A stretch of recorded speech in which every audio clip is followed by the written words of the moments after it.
Good evening, you're watching London Live News at 6 with Helena Warrior. Coming up tonight, Tory MP Neil Parish has the whip removed as he is investigated for allegedly watching pornography in the Commons, as more accusations of inappropriate and sexist behaviour in Parliament arise, including a female cabinet minister who says she was once pinned up against a wall by a male MP. The number of people seen rough sleeping in London is down 10% in a year, but thousands remain living on the streets. We'll have an update on London's weather in the next 10 minutes. Plus, the V&A Museum launches a new campaign to celebrate creativity, alongside a film that celebrates the iconic South Kensington site. And the Art Review with James Nichols is back. A look at some of the new and fascinating exhibitions causing a stir here in the capital. First tonight, though, the Conservative Party MP who allegedly watched pornography in the House of Commons has had the whip removed. Neil Parish, the MP for Tiverton and Honiton, is under investigation by the Commons Standards Committee and has been suspended from the parliamentary party. It comes as a female cabinet minister has told male MPs to keep your hands in your pockets amid accusations of misogyny and sexual misconduct in Parliament.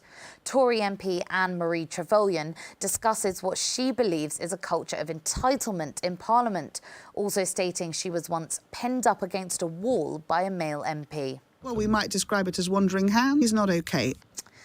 Well, we'll have more discussion about misogyny and misconduct in Parliament later on in the show, as we're joined by John Johnston from Politics Home for a roundup of this week's news from Westminster and the world of politics. Now, a serving Metropolitan Police officer has been charged with rape. PC Ireland Murdoch allegedly attacked his victim in Lambeth in South London while he was off duty in September last year. He was arrested in January and has appeared at Croydon Magistrates Court today. He has been suspended from duties. A man has been charged with the murder of Elliot Francique in East London.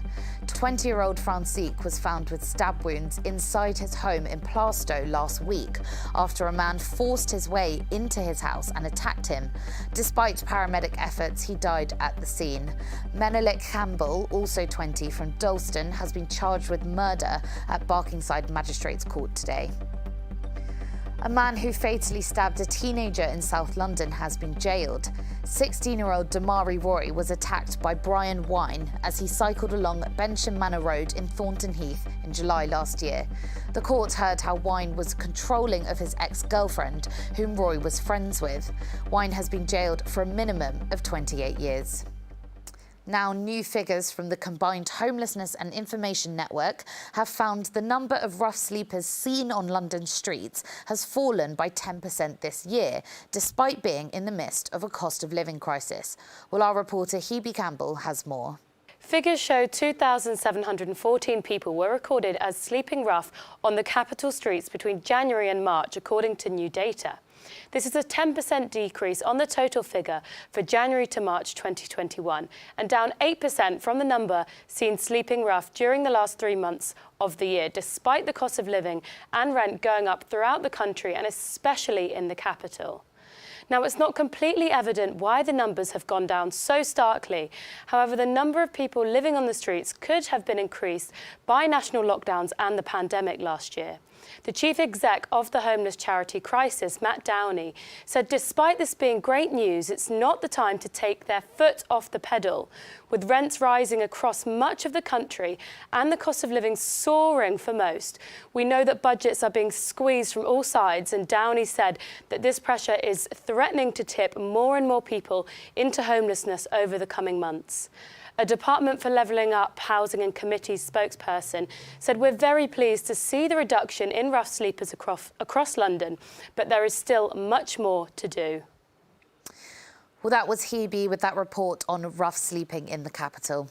Now, the charity Trussell Trust, that works to end the need for food banks, has revealed a significant increase in requests for digital connectivity due to the cost of living crisis. They've partnered with Vodafone to provide free SIM cards to people who are receiving support from food banks in the network. Well, they say they have already provided 250,000 cards to people and a further 200,000 to refugees arriving from Ukraine. The Norwood and Brixton Food Bank Bank in South London is one of those offering the help, and they were on hand to explain more.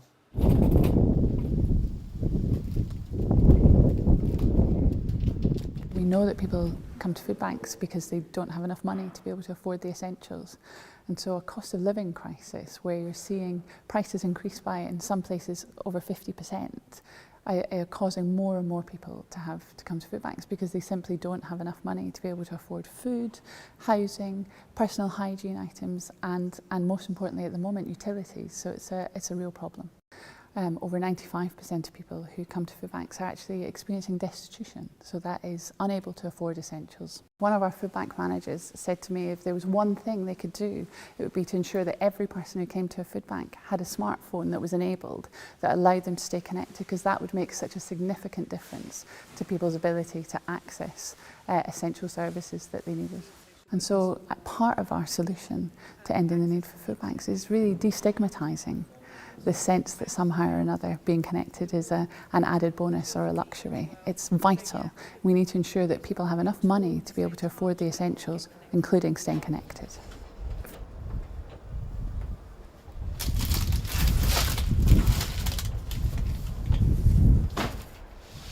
We've been really excited to have the Vodafone SIM cards. It's meant a huge deal to the clients that we see. People who have been sanctioned from the benefits system because they didn't have any connectivity, they didn't have any phone, they missed appointments. It has a big impact. That's a 6-week sanction because you haven't had connectivity. To be able to give somebody a free SIM card has meant a world of difference to them. To be able to keep in contact with their families, to be able to get emails, be able to apply for jobs, everything is done online now. Right, on to sports now, and former Chelsea manager Frank Lampard will come up against his old club for the first time this weekend. Now in charge of Everton, his side go into the game in the relegation zone, but have a game in hand over Burnley, just 2 points above them. The London side will be looking for 3 points to edge nearer to Champions League qualification for the next season. Well, before the match, Chelsea boss Thomas Tuchel heaped praise on Lampard, saying he has the utmost respect for his predecessor. He sent me a very kind, very respectful message after I took over at Chelsea. That meant a lot because I was a huge fan of him as a player, and he is and will remain a legend at our club. This is absolutely sure, and this is a given. And so I was very happy when he wrote me this message. Showed like very gentleman-like message, and we didn't have the chance to go out and have lunch, and he took the chance to take charge of Everton. He took an assistant away from us, Joey Edwards, so we were not so happy with that, but I'm just joking. We were, of course, involved, and so we will meet some familiar faces on the other side with Ashley Cole, with Joey, and Frank. I never met Frank in person, so happy to meet him. But yeah, we arrive with our team. We need the points. They need the points urgently as well. There we are. That game kicks off at 2 p.m. on Sunday. Time now for a look at London's weather forecast. It's turning chilly overnight as cloud clears with a patchy frost by dawn. And tomorrow there will be highs of about 14 degrees. It will be dry and bright tomorrow with some sunny intervals, but they'll disappear by Sunday. And that will be a cloudier day, perhaps with patchy light rain at times. Looking to the start of next week, it will be staying rather cloudy on Monday with a chance of showers or further patchy rain. Well, just before the break, let's bring you this. Iconic Camden venue Coco has reopened in what its manager said is a special moment. The music venue opened its doors today after a 3-year, £70 million redevelopment, delayed by a rooftop fire and the COVID-19 pandemic. Well, tonight, its inaugural concert will be from indie legends Arcade Fire. Coco has previously hosted artists such as Madonna, Prince, the Rolling Stones and Kanye West. Time for a break now, but when we come back, John Johnston from Politics Home will be joining us to talk about this week in Westminster and looking ahead to next week's local elections. See you soon.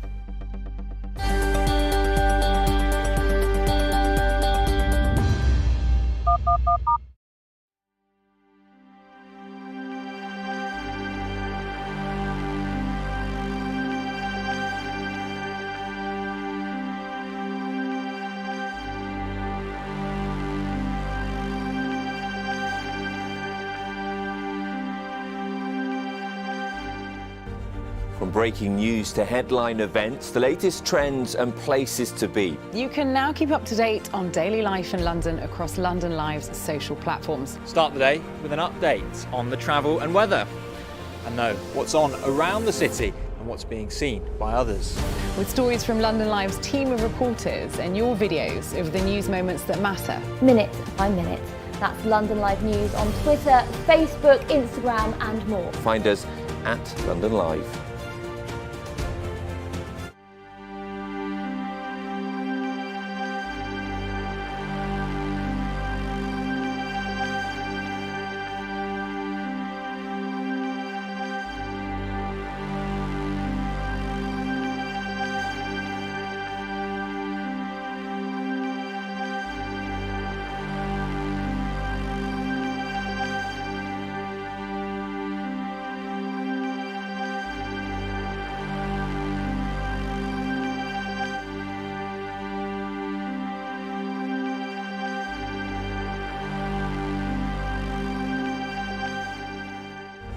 From breaking news to headline events, the latest trends and places to be. You can now keep up to date on daily life in London across London Live's social platforms. Start the day with an update on the travel and weather, and know what's on around the city and what's being seen by others.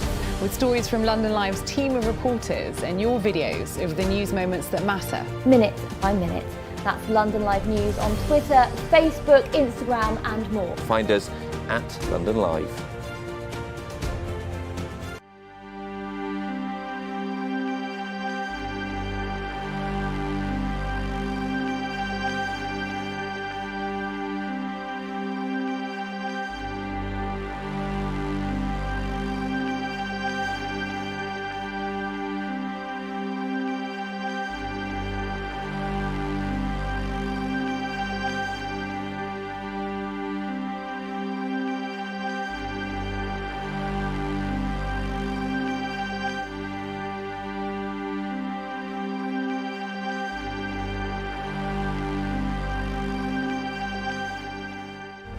From breaking news to headline events, the latest trends and places to be. You can now keep up to date on daily life in London across London Live's social platforms. Start the day with an update on the travel and weather, and know what's on around the city and what's being seen by others. With stories from London Live's team of reporters and your videos of the news moments that matter. Minute by minute. That's London Live News on Twitter, Facebook, Instagram and more. Find us at London Live.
Welcome back to London Live News. Time now for a look at what's been happening in Westminster and the world of politics this week. Well, joining me now is John Johnston from Politics Home.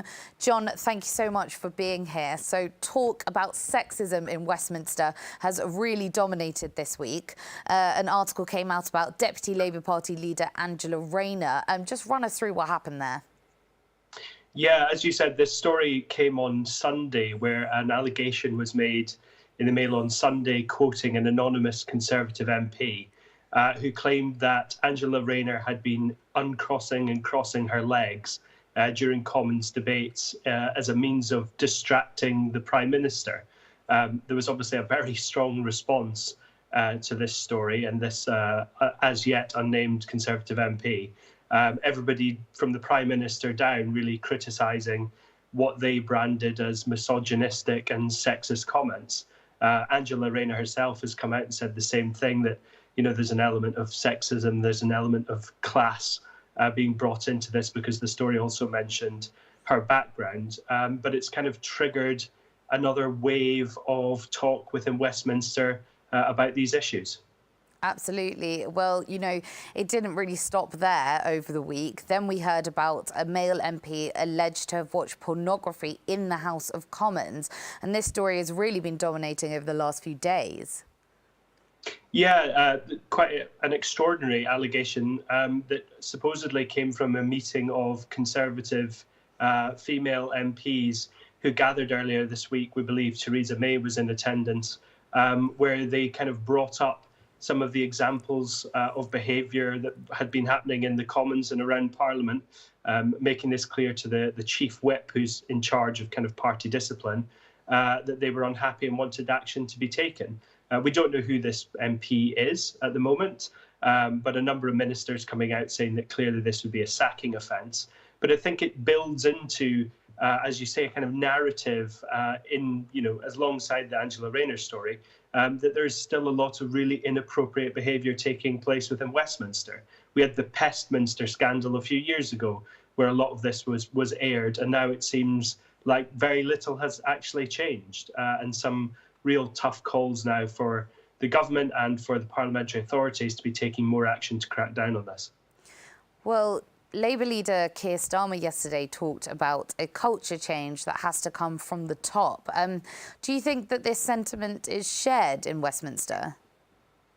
I think there is a kind of broad feeling that this kind of comments, certainly the behaviour, can't be accepted, and there has to be a really strong signal from the leaders of all the parties and the House authorities, including the Speaker, that there is a zero tolerance approach to behaving like this within the parliamentary estate. I think everybody would agree that you wouldn't get away with that kind of behaviour in another place of work. There's a lot of talk about the drinking culture around Westminster and how that contributes to it. But, that I think in some ways, some people see that as them trying to distract from the fact that this is just bad behaviour. It doesn't matter whether there's pubs in the estate or not. This shouldn't be happening. So I think we're going to see a lot more of this in the coming weeks. Undoubtedly, there will be more cases and allegations that will come out. But I think we need to see probably a lot tougher response from everybody in authority within Parliament to make sure that this is tackled. Absolutely. Well, finally, the local elections are taking place next week. What do you think voters are going to be thinking of when they go to the polls? I think it's always really difficult to judge where people's minds are. We've obviously had these allegations this week that kind of encompasses the entirety of Parliament. We've also had the Partygate scandal, which some of the polling has shown has had an impact on the way people are thinking. But it's very difficult to know exactly what's happening in a specific local area. I think cost of living is going to be a big thing for people, because that is part of the kind of local election brief. It's looking at council tax, it's looking at public services and how they're delivered and the cost of that. So these things always play a big part, but I think, you also have to look at the whole national situation, because fundamentally that's how it will be judged. The following morning, which party has done well or not will have a big impact on the national conversation, even if maybe that wasn't the specific thing that voters were looking at the ballot box. Absolutely. Well, John Johnston, thank you so much for joining us here on London Live News. That was John Johnston with a roundup of everything that's been going on in the week in Westminster. Now, the V&A Museum has today revealed that 82% of Brits consider themselves to be creative. In research conducted to mark the launch of the museum's new campaign, Creativity, It's What Makes Us, the Kensington staple also found that people feel more creative now than before the COVID-19 pandemic began.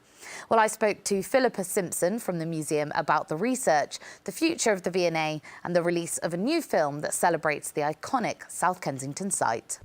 Well, we've been working hard with this incredible constellation of creatives and designers to create a new campaign that really celebrates creativity in all its forms, which is what really sits at the heart of the V&A. So working with incredible directors, Georgia Hudson, with amazing choreographers and musicians.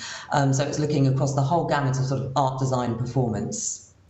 And the V&A commissioned some research that revealed today that it shows that lots of us in the UK consider ourselves to be creative. Could you just tell us a little bit more about what the research showed?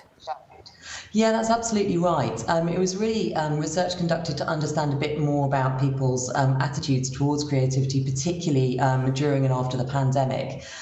So what we found is that a really high proportion of people believe themselves not only to be creative, but a large proportion found themselves to be more creative or thought themselves to be more creative after the pandemic. And I think what we understand from that is actually when people were unable to engage with other people's creativity, unable to go to museums and to galleries, they really sort of looked to themselves and began thinking about actually, you know, what they could do to enhance their lives during that difficult time.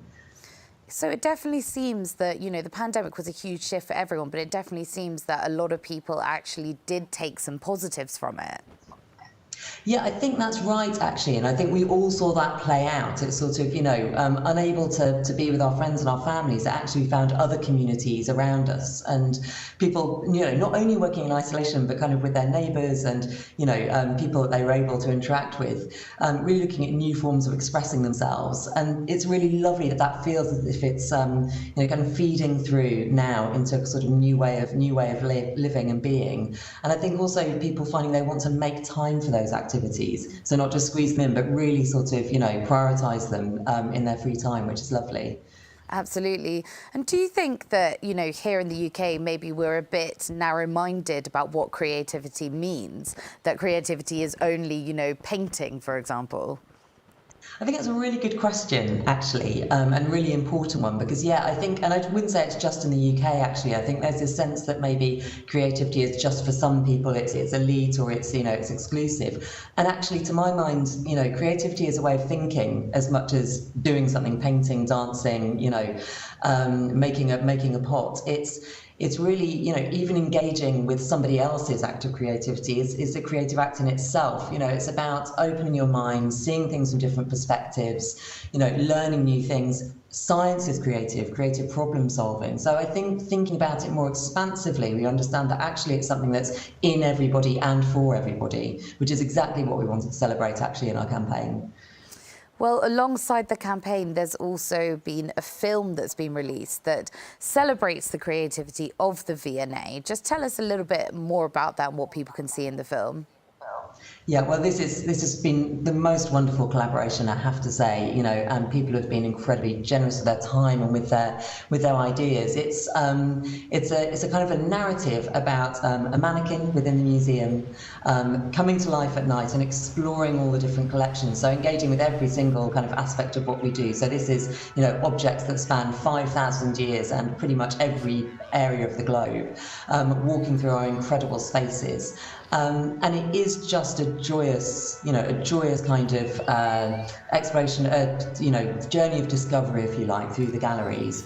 And what was really great is not only working with the external collaborators, but it really brought every area of the museum together. So we had sort of conservators, curators working on it, but also, you know, the cleaners, our security staff, our maintenance staff, kind of making the building look its absolute best. And it's been just a wonderful way of, you know, really sort of marking the moment of reopening our doors fully for the public 7 days a week. Absolutely. Well, you know, we all know the V&A as a West London staple, but, you know, looking to the future, are there going to be more sites opening? What's happening in the future? There are. It's a really bright future for us, actually, and it's you know, great timing. We are going to be opening our new site in Bethnal Green, the Young V&A, which is you know, a museum of art, design and performance for 0 to 14-year-olds and their families, carers and educators. So that opens next summer. And then across the following 2 years, 2 new sites in Stratford, one of which, V&A Storehouse, will house our incredible collection of nearly 2.5 million objects. And it will be an open store. People can come, visit, see anything, you know, kind of ask for objects artworks to be brought to them to view, and also V&A East Museum on the Olympic site in the Queen Elizabeth Olympic Park.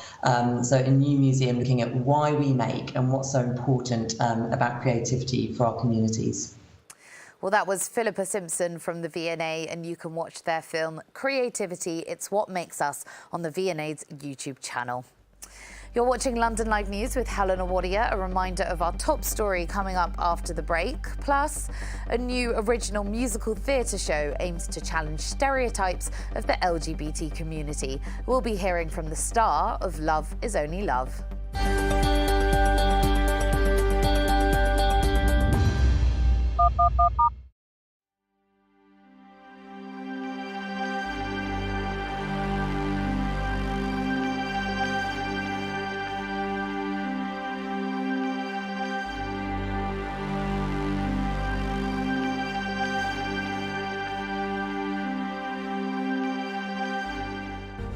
From breaking news to headline events, the latest trends and places to be. You can now keep up to date on daily life in London across London Live's social platforms. Start the day with an update on the travel and weather, and know what's on around the city and what's being seen by others. With stories from London Live's team of reporters and your videos of the news moments that matter. Minute by minute. That's London Live News on Twitter, Facebook, Instagram and more. Find us at London Live.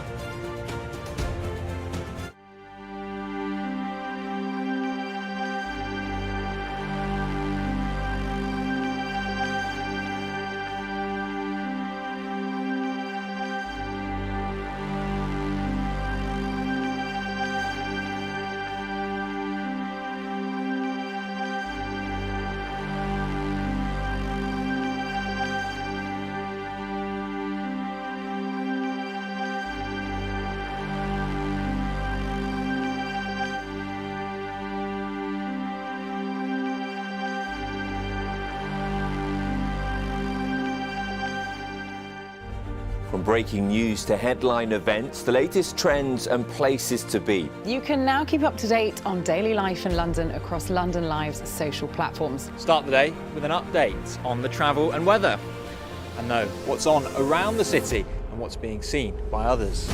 With stories from London Live's team of reporters and your videos of the news moments that matter. Minute by minute.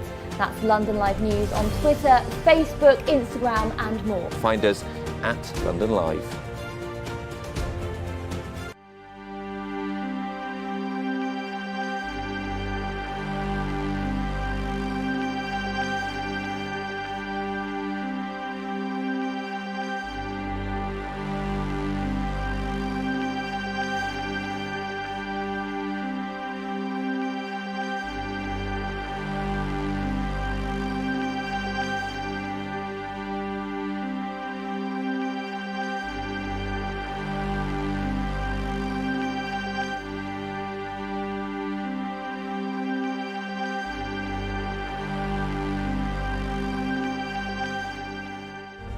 From breaking news to headline events, the latest trends and places to be. You can now keep up to date on daily life in London across London Live's social platforms. Start the day with an update on the travel and weather, and know what's on around the city and what's being seen by others.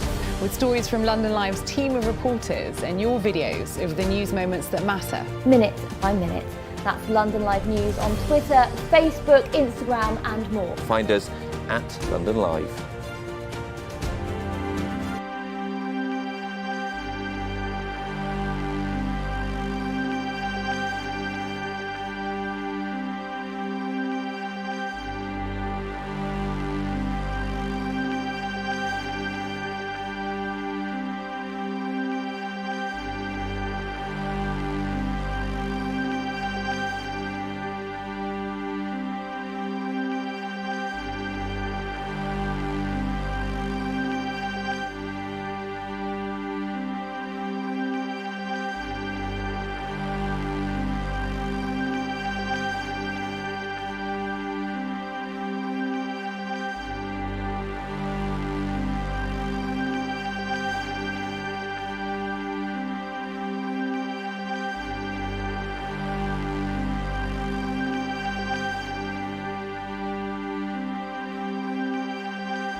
Welcome back to London Live News. A reminder of our top story. The Conservative Party MP who allegedly watched pornography in the House of Commons has had the whip removed.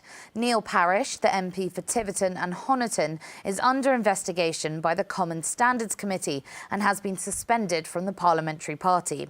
It comes as a female cabinet minister has told male MPs to keep your hands in your pockets amid accusations of misogyny and sexual misconduct in Parliament. Well, Tory MP Anne-Marie Trevelyan discussed what she believes is a culture of entitlement in Parliament, also stating she was once pinned up against a wall by a male MP. Their position, their power, their strength, it is not okay. Now, a serving Metropolitan Police officer has been charged with rape. PC Island Murdoch allegedly attacked his victim in Lambeth in South London while he was off duty in September last year. He was arrested in January and has appeared at Croydon Magistrates Court today. He has been suspended from duties. A man has been charged with the murder of Elliot Francique in East London. 20-year-old Francique was found with stab wounds inside his home in Plaistow last week after a man forced his way into his house and attacked him. Despite paramedic efforts, he died at the scene. Menelik Campbell, also 20, from Dalston, has been charged with murder at Barkingside Magistrates Court today. A man who fatally stabbed a teenager in South London has been jailed. 16-year-old Damari Roy was attacked by Brian Wine as he cycled along Bensham Manor Road in Thornton Heath in July last year. The court heard how Wine was controlling of his ex-girlfriend, whom Roy was friends with. Wine has been jailed for a minimum of 28 years. Right, on to sports now, and former Chelsea manager Frank Lampard will come up against his old club for the first time this weekend. Now in charge of Everton, his side go into the game in the relegation zone, but have a game in hand over Burnley, just 2 points above them. The London side will be looking for 3 points to edge nearer to Champions League qualification for the next season. Well, before the match, Chelsea boss Thomas Tuchel heaped praise on Lampard, saying he has the utmost respect for his predecessor. He sent me a very kind, very respectful message after I took over at Chelsea. That meant a lot because I was a huge fan of him as a player, and he is and will remain a legend at our club. This is absolutely sure. We will meet some familiar faces on the other side with Ashley Cole, with Joey, and Frank. I never met Frank in person, so happy to meet him. But yeah, we arrive with our team. We need the points. They need the points urgently as well. Now, the Other Palace Theatre, described as the home of new and original musical theatre here in the capital, will be home to new production Love Is Only Love. The name is taken from a song in the 60s Barbra Streisand musical Hello, Dolly. It's an autobiographical coming-of-age work about Sam Harrison's first love with another young man. In his own words, a love story with two boys where no one died and no one was beaten up. Well, he's been telling James about how he wants to change the idea around typical stereotypes usually seen in LGBTQ+ mainstream media.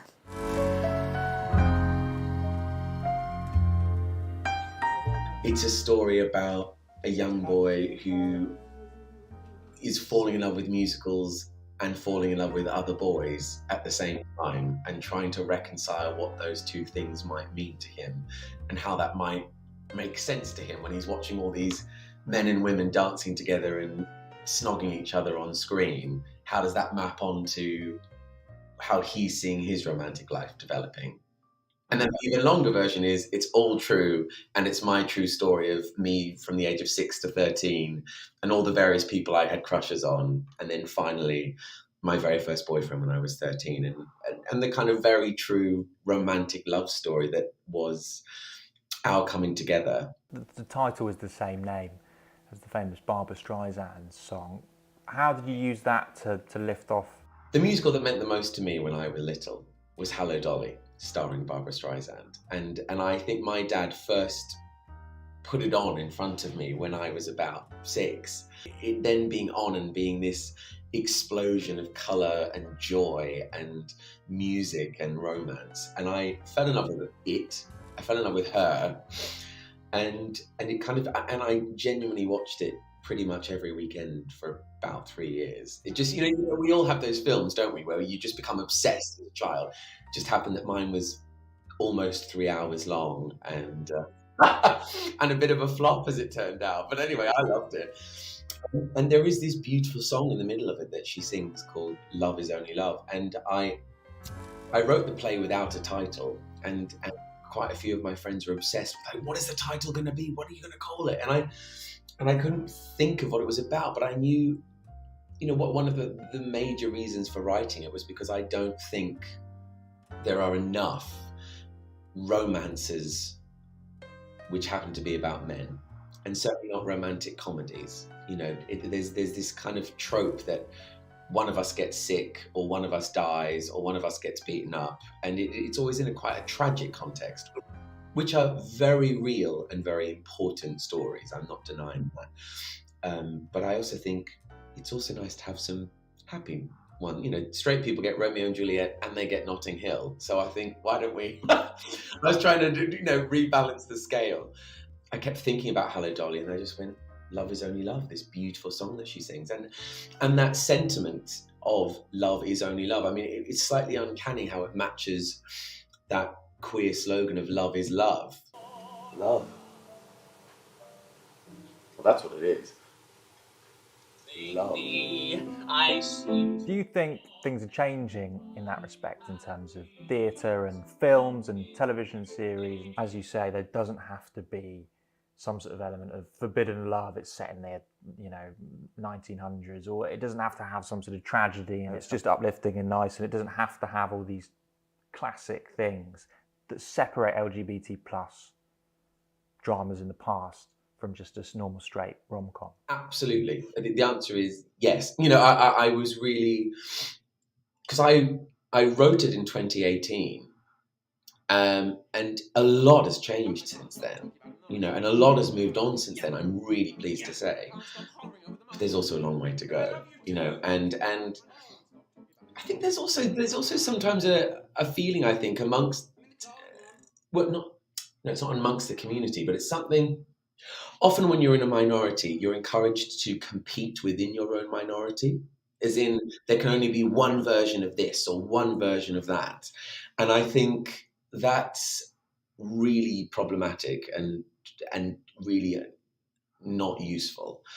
If I dig deep down into the world of musical theatre, which I think is a very queer space with lots of queer people in it, I still don't think there are very many at all musicals where two queer people fall in love and kiss, and it's all okay. And because I think what we talk about in, you know, when we're creating drama is, you know, that conflict creates drama. Conflict is a really useful thing. You know, you need that, otherwise it's just people being happy and no one really wants to watch that, and that's fine, you know. but I guess the real question is when the conflict is rooted in the character's queerness. Prejudice is a part of our history, exclusion is a part of our history, and AIDS is a part of our history, and these are significant, major, important things. But also along the way we've survived is through love, through chosen family, through joy, through celebrating each other. And so I think these things can absolutely exist at the same time. And so that's when I went, I think there has to be a happy story in here somewhere. I read an article about Love Is Only Love in the Gay Times, and it said a fantastic piece of LGBTQ plus theatre. And I thought, would you rather that article now then, based on what you're saying, said just a fantastic piece of theatre for anyone, yes, from any community to come and enjoy and see that love story being portrayed, and not have all those things we were talking about? One of the greatest compliments I've had from audiences was, you know, I think it was a friend of my mum and dad's, a straight man in his 50s, I think. And he came along to watch the show, and afterwards he was like, "Oh my God," it just reminded me so much of me and my first girlfriend when we were like chasing around each other at school. I went, this is great. There we are. Love is Only Love is on until the 15th of May at the Other Palace Theatre. Time for a final break now, but coming up, it's the art review with our resident critic, James Nichols, where he'll delve into the mind of Damien Hirst in his bizarre new exhibition at the Gergosian. Stay with us.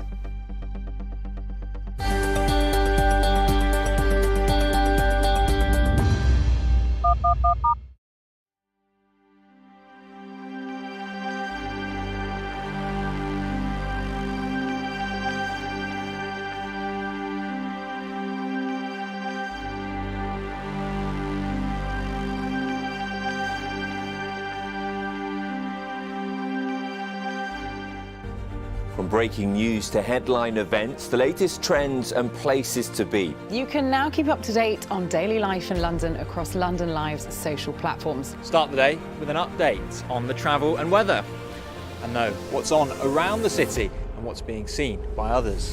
With stories from London Live's team of reporters and your videos of the news moments that matter. Minute by minute. That's London Live News on Twitter, Facebook, Instagram and more. Find us at London Live.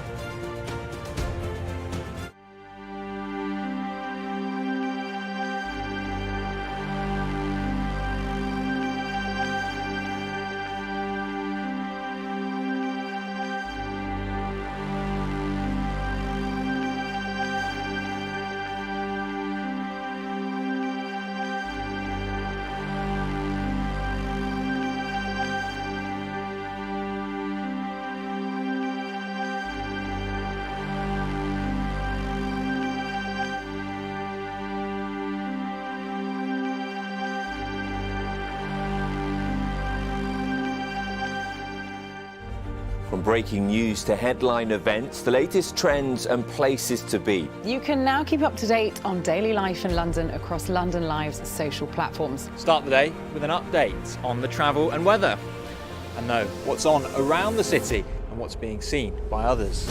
With stories from London Live's team of reporters and your videos of the news moments that matter. Minute by minute. That's London Live News on Twitter, Facebook, Instagram and more. Find us at London Live.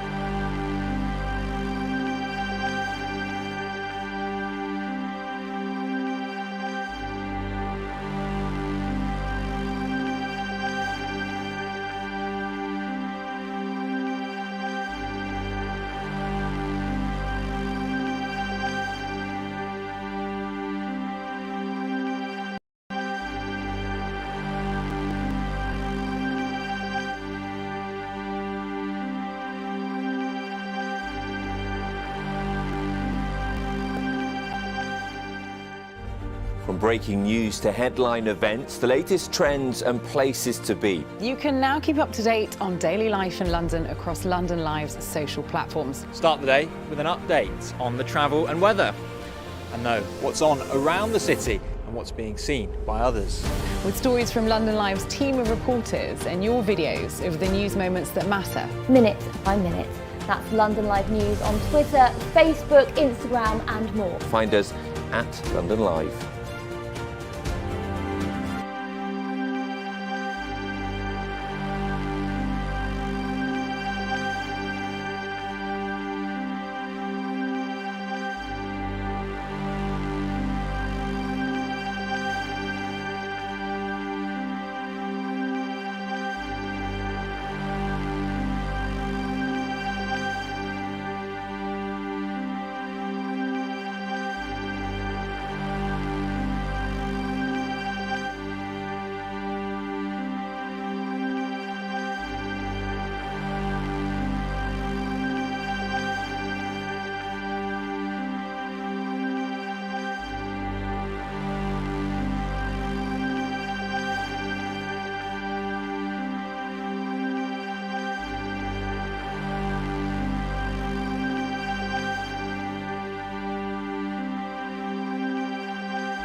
Welcome back to the final part of London Live News. Time now for the art review with James Nichols, a look at some of the new and fascinating exhibitions causing a stir here in the capital. A warning first, there are images of animal dissection as we head to Damien Hirst's exhibition at the Gergosian.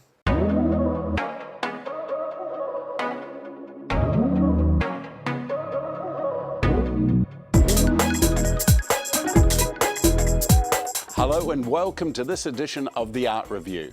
Here are my recommendations of exceptional art exhibitions to visit in London at this time. First, we have controversy, shock, horror, fascination, and something extraordinary. Damien Hirst, Natural History Exhibition at the Gergosian Gallery, Britannia Street. This is the first ever exhibition dedicated to Damien Hirst's groundbreaking, disturbing, controversial works and formaldehyde, featuring more than 20 of his most iconic examples, dating from 1991 to 2020, gathering together many of these pieces for the first time. The artist states, "I wanted a shark that's big enough to eat you and a large enough amount of liquid so that you could imagine that you were in there with it." Ever since he exploded onto the public consciousness in 1991 with the physical impossibility of death in the mind of someone living, which was a 14-foot tiger shark preserved in a tank of formaldehyde, Hirst has used this occurring theme in many of his best-known works. In his ongoing drive to bridge the gap between art and science, the Natural History series includes a variety of preserved animals and parts such as from sheep, doves, a zebra, piranhas, and even a unicorn, some of which are bisected and sliced into cross-sections. Hirst presents visceral and often disturbing objects in a knowing, cool, clinical style, identified with minimalism and a meditation on life, death, fact, and faith. The heavy frames of the sculpture tanks give the fear of fragility and a consequent desire to isolate and protect. The artist concludes that the very idea of preservation is futile in the face of inevitable death. Love it or hate it, it's a chapter of British art history. You will never forget it. Damien Hirst, Natural History Exhibition at the Gergosian Gallery, Britannia Street, until the end of May. And now to something truly historic and classical to celebrate one of the great masters of art of all time. Raphael, the Credit Suisse exhibition at the National Gallery. Marking the 500th anniversary of Raphael's death, the gallery presents one of the first ever exhibitions to explore the complete career of this giant of the Italian Renaissance. With his contemporaries Michelangelo and Leonardo da Vinci, he forms the traditional trinity of the great masters of that period. His father Giovanni was a court painter to a ruler of a small but highly cultured city of Urbino. He died when Raphael was just 11 years old, so Raphael then took over the daunting task of managing his father's workshop. His success in this role quickly surpassed the artistic reputation of his father's. During his life, Raphael was enormously productive, running an unusually huge workshop. He was a painter, a draftsman, architect, designer, an archaeologist who the critics at the time said he captured in his art the human and the divine, and that his legacy would be immortal. This exhibition of more than 90 exhibits examines not just his paintings and drawings, but also the work in architecture, archaeology, and poetry, as well as designs for the sculptures that he created. We see the results of his beginnings in Umbria and at the time in Florence with the Medici family, followed by his last hectic and triumphant 12 years in Rome. For in 1508, at the age of 25, he was invited by the famous art patron Pope Julius II to help with the redecoration of the papal apartments. It was the same year that Michelangelo began work in the Sistine Chapel. After some time, Raphael was appointed architect in charge of St. Peter's itself. It was said that he was charming, good-natured, getting on well with people, especially the ladies. In April 1520, on his 37th birthday, Raphael unexpectedly died. With Leonardo da Vinci and Michelangelo, the three of them shaped the world of art that is still having an impact today and will do so into the future. Raphael at the National Gallery, Trafalgar Square, until the 31st of July. Now we visit an exhibition having significant engagement with visitors. Lubanya Hamid at the Tate Modern. Over 4 decades, Lubanya Hamid's powerful and poetic work has made her an increasingly influential figure in contemporary art, from her pivotal role in the British Black Arts movement of the 1980s to winning the Turner Prize in 2017. Hamid was born in 1954 in Zanzibar, and she now lives and works in Preston in the UK.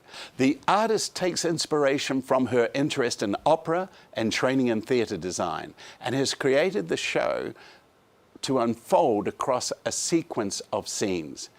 She loves her storytelling, and importantly, she sees the audience as the most important element of the show, for they are making it and shaping it, which is the effect of like participating in live theatre. There's a fictional architecture competition in which a series of hand-painted ceramic models celebrate the contribution of the African heritage and invite viewers to reflect on the role of monuments in public space, which is an important issue for today. Hamid itself also poses the question, we live in clothes, we live in buildings, but do they fit us? You will see that Hamid had an early fascination with pattern influenced by her mother's career as a textile designer. There is a 25-metre long painting featuring 64 patterns from all over the world, each painted a different shade of blue on top of a variety of objects pinned to the gallery walls. Lubanya Hamid is on at the Tate Modern until the 3rd of July.